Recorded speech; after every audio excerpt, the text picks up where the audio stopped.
Hello everyone, welcome to our YouTube channel Premiere Next. In this video you are going to get all the information related to the latest review updates on America's Sweethearts. Dallas Cowboys cheerleaders Greg Whiteley and a group of numerous collaborators have been refining one of the most successful television formulae at Netflix since the release of Last Chance U in 2016. Best-in-class sports photography combined with personal, character-driven portraiture has accompanied Last Chance U, which started out focusing on juggalo football, to 3 different universities and then expanded to include basketball. Then, without the Last Chance U banner, Whiteley and crew managed to accomplish even more success with 2023 S Wrestlers, which was one of my 10 favorite shows of the previous year, and 2 seasons of Cheer.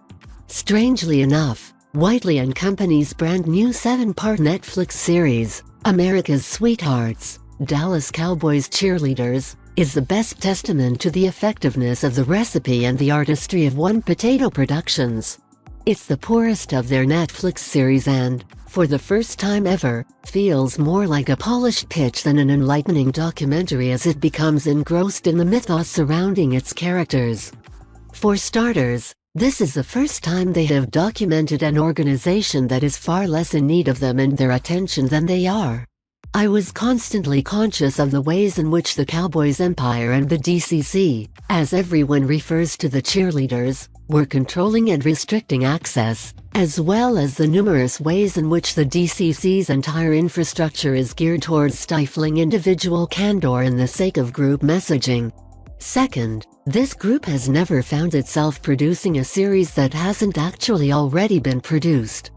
Dallas Cowboys Cheerleaders, Making the Team was a television series that broadcast on CMT from 2006 until 2022.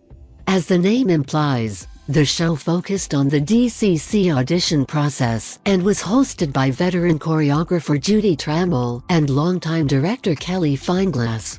Though for at least 4 of the 7 episodes, America's Sweethearts is a replay of Making the Team, the production quality difference between the CMT series and America's Sweethearts is comparable to that of Dizzy Gillespie and a youngster playing a kazoo.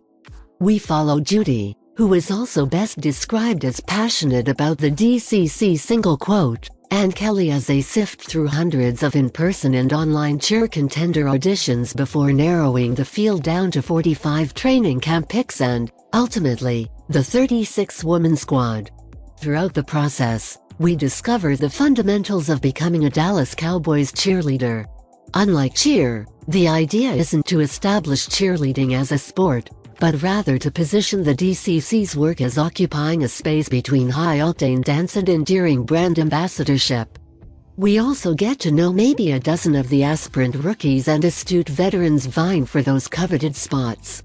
It's easiest to characterize all of the candidates' characteristics as passionate about the DCC, which doesn't necessarily provide the storytellers with an obvious opportunity to set themselves apart. One of them is Kelsey, a rising team captain who is eager to support the DCC and is almost finished with her 5th and last season on the team. Reese is a former beauty queen who is hoping to make her first team. She is far from the only one whose love for Jesus is greater than their passion for the DCC. There's Victoria, whose mother instilled in her a strong passion for the DCC, and whose emotional elimination and subsequent success constitute a pivotal element in the Making the Team narrative. We also hang out with Anisha, who works as a cheerleader at night and is an orthodontist by day. Kelly, who has the geographical challenge of being from New Jersey. And Anna Kate, whose sister Caroline recently finished her DCC career and is now attempting to figure out what follows next. The choreography difficulties, judging panels, and sassy commentary of those early episodes are all hallmarks of the competitive reality genre. In fact, in one makeover episode, the girls visit a hairdresser and express fear that the judges may cut off their hair. Within that framework, there are clumsy attempts to develop narratives, such as visits home to meet the girls' families and the disclosure of a number of tragic secrets. I was able to learn a dozen of their names thanks to this, albeit that's not really an accomplishment given almost everyone goes by Kelly. But after the squad is finally assembled, there's an odd misunderstanding about what to do next. In its final 2 episodes, the show had no goal other than to rush through the remainder of the football season. Should the drama stem from the Cowboys' chances of winning the Super Bowl? Since they don't.